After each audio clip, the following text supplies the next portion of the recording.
Welcome to another episode of In Depth with Academia, where we dive into the depths of intriguing academic work. I'm your host, Richard Price, CEO of academia.edu. Today, we're tackling a complex issue involving the justice system that, it kind of touches upon themes of power, justice, and human rights. We're going to be discussing a paper by Angela Allen Bell. It's a deep dive into the use of prolonged solitary confinement, looking particularly through the lens of the Angola 3 case. So, the core question here is, how does the use of prolonged solitary confinement affect inmates, and is the process as fair and just as it should be? The paper argues that solitary confinement decisions are often arbitrary, and the periodic review processes for these confinements don't really hold up to rigorous due process standards. The Angola 3 case is a key example used in the paper. These are individuals who have spent decades in solitary confinement. But why is this important? Why should we care? Well, solitary confinement impacts a person's mental health, potentially leading to severe psychological damage. And when the decisions to keep someone in isolation are arbitrary, it's a huge human rights concern. This paper is a deep critique of the current system. Angela Allen Bell delves into the historical context of solitary confinement, how it has evolved, and introduces us to the concept of perception profiling. You've got prison officials making judgment calls on inmates that aren't always based on concrete evidence, but rather, it seems, on subjective perceptions of what someone might do. It's kind of like, imagine this. You're judged by what someone thinks you might do, not what you've done. One of the strong arguments made is about due process. The paper stresses that while prisoners' rights may be limited, they're not entirely stripped away when it comes to due process. There should be standards for the review processes that determine if someone stays in isolation. Courts have been, somewhat passive, relying on procedures that often don't probe deeply into the merit of keeping someone isolated. Now, moving on to some suggestions the paper makes, there's a call for a reform through a national legislative model for these review processes.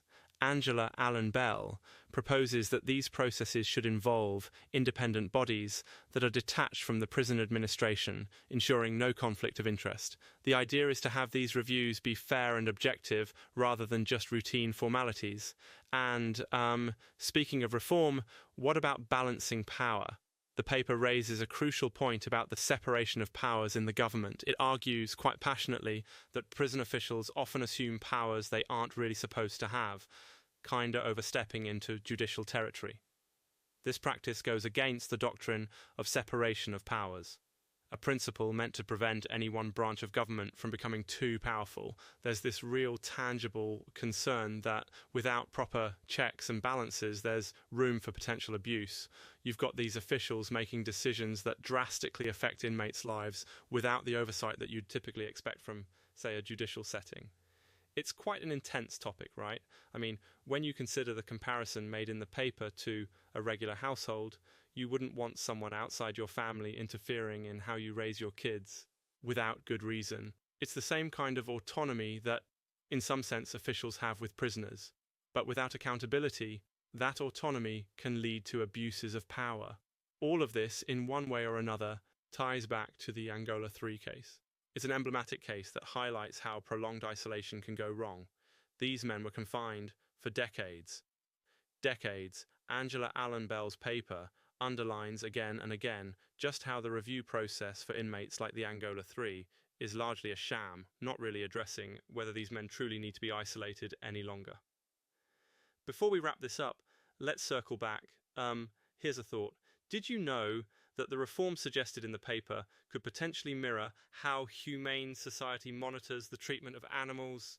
Yup, there's an interesting analogy there because, after all, ensuring fair treatment through independent oversight is a principle that transcends context, whether for inmates or animals. So, what does this all mean for you, our dear listener? It's a reminder that systems and reforms, how they operate and evolve, impact real lives. And it's a call to think critically about how justice and fairness are carried out in institutions that hold power over individuals. As always, remember that academic research isn't the final word, but rather a launchpad for dialogue and reflection. We've probably stretched our usual time here, but hey, some topics just pull you in deeper than expected.